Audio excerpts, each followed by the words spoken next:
Podcast número 106. La temática del día de hoy tiene que ver con aspectos religiosos. Suele pasar que cuando hay intereses religiosos entre las dos familias o las familias extendidas de los cónyuges, si no se trata de la manera de vida, esto puede derivar en problemáticas que con el tiempo se van ahondando y traen muchos perjuicios al matrimonio. El caso que nos ocupa en el día de hoy, un matrimonio vive bajo la presión de tener dos familias que son de diferentes creencias religiosas. La familia del esposo es católica. La familia de la esposa es evangélica. Parece ser que continuamente está apareciendo la presión de parte de la suegra católica, los yernos católicos, la familia católica y por el otro lado, la suegra evangélica, la familia evangélica. Esta situación somete al matrimonio a una presión indebida. ¿Qué se debe hacer?, me pregunta esta mujer. ¿Por dónde empezamos a solucionar un problema que hemos visto conforme pasa el tiempo cómo se va ahondando? Bueno, en el podcast del día de hoy vamos a hablar al respecto y que creo necesitan escuchar muchos matrimonios que se ven abocados a tener que andar solucionando problemas nacidos de las creencias religiosas. Hola, yo soy José Ordóñez y te invito a que disfrutes el podcast del día de hoy, en donde hablamos de muchos aspectos religiosos que suelen traer una presión indebida al matrimonio. Estamos en el número 106. Pero si quieres escuchar los 105 capítulos anteriores, ve a joseordóñezcristiano.com. Ponlo dentro de tus favoritos, dentro de tus consultas diarias, pues allí encuentras artículos de toda índole, además de todos los capítulos de los podcasts. Muy bien, por ahora te invito a que disfrutes el podcast del día de hoy. Bienvenidos.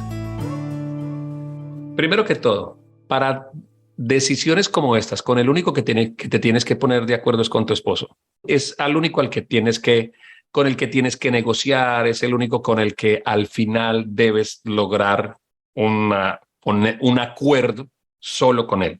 Devolvámonos un poquito. Ustedes acaban de escuchar a un matrimonio que tiene diferencias de tipo religioso. Los cristianos siempre hemos pensado que no debemos casarnos en yugo desigual. O sea, es una recomendación para evitar esto. Casarse en yugo desigual no quiere decir solamente en el hecho de que es que a veces él no quiere que yo vaya a la iglesia porque él es ateo. Significa que también las diferentes creencias y sobre todo cuando son llevados a casos extremos polarizan la relación al interior. Dice el Señor Jesús, ¿no? Una casa dividida contra sí misma no prospera, dividida contra sí misma. La división en criterios religiosos hace que ustedes no prosperen en su relación y en todos otros tantos sentidos. Por lo cual, ¿cuál es el objetivo que hay que lograr aquí? Que haya un acuerdo que no se dio antes del matrimonio o que se creyó antes del matrimonio que ustedes podían pasar por alto porque no era importante, pero sí es muy importante. ¿Cómo aprender a ponerse de acuerdo? Vamos a negociar. Lo primero que vamos aquí a negociar es que lo que negociemos, lo negociamos tú y yo. No lo negocia ni tu mamá ni mi mamá. No lo negocian los familiares tuyos y los familiares míos. Parte de las cosas de lo que tiene que hacer tu esposo es que tiene que blindar a la familia para que los opinómetros que vienen desde afuera afecten la relación. Es decir, mi mamá, o sea, tu suegra, no tiene por qué ni llevar a los hijos a la iglesia católica ni a la iglesia evangélica, ni decir que por qué no los bautizan o si sí los bautizan, porque esta no es ni interés de la suegra ni de nadie, absolutamente de nadie más que de ustedes. Ninguna de las dos mamás ni de las dos familias tiene por qué ni siquiera opinar. Porque si tú permites que se opine en temas que son álgidos al interior del matrimonio, estás todavía ahondando más el problema. ¿Y por qué hablo de tu esposo? Porque son los esposos los que tienen que blindar la independencia de las familias en todo aspecto. Es el esposo quien como autoridad va y le dice a mamita, lo siento mucho, pues yo sé que tú eres católica y que estás preocupada porque los niños no se han bautizado, porque no reciben los sacramentos, pero ¿sabes una cosa, mamá? Esa es decisión de mi esposa y es decisión mía. y no puedes ni opinar y no puedes llevar los hijos a una iglesia que mi esposa no quiera, ¿ok? Y no puedes tomar ni arte ni parte en estas decisiones, te voy a pedir que te mantengas al margen. Pero de igual manera se voltea a uno y le dice, querida suegrita, yo sé que ustedes son evangélicos, yo soy católico y mi familia es católica. Yo sé que tú andas detrás diciendo que cómo va a bautizar los niños, que cómo va a hacer esto, que no sé qué, que eso. Le voy a pedir un favor, suegrita, o cuñadito o cuñadita, les voy a pedir, no opinen ni de este tema religioso, ni de ningún otro tema, porque yo me casé con mi esposa y nosotros nos la apañamos como nosotros queramos.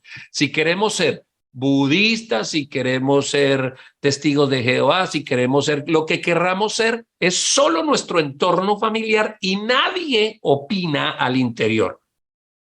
Cuando usted blinde esto, querido varón, querido líder de esa casa, blindado de todo lo que pasa y de lo que puede decir familia católica, familia evangélica, usted se sienta y negocia, se ponen de acuerdo. Aquí, obviamente, el 99% de las personas somos evangélicas, ¿no? Cristianas evangélicas, y nosotros le vamos a recomendar, ¿tienes que llevarla? No, no, tú no tienes que hacer nada de lo que no estés plenamente convencido que debes hacer como líder de tu casa. Pero antes de tomar decisiones como estas, estudia y prepárate para saber si la decisión católica es la conveniente, es la bíblica, es la que tiene la verdad, o la decisión evangélica, o mantenerse durante un tiempo, por lo menos negociando. Un día vamos a la misa y el otro día vamos al culto. Convengamos en esto, vamos a negociar tú y yo en este aspecto, que vamos a vivir bajo estos códigos, que vamos a hacer estas negociaciones de estos tiempos. Otra cosa que ustedes, esto es por favor para todos y esto es parte de la escuela para padres en donde yo enseño.